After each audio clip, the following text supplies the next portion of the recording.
మా పెద్దమ్మ చేసిన నువ్వుల ఉండలు ఎలా చేసుకోవాలో చూద్దాం. అలాగే కావలసిన పదార్థాలు: వేయించిన నువ్వు పప్పు, వేయించిన పల్లీలు, తురిమిన కొబ్బరి పొడుము, తురిమిన బెల్లం అన్నీ కలిపి మిక్సీలో బరకగా వేసుకోవాలండి.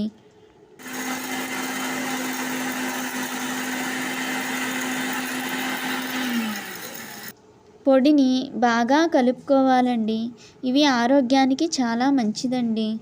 ఒక్కొక్కటిగా తీసుకుని ఉండలుగా చేసుకోవాలండి. వీటిని ఉదయాన్నే తింటే చాలా మంచిదని చెప్తున్నారండి.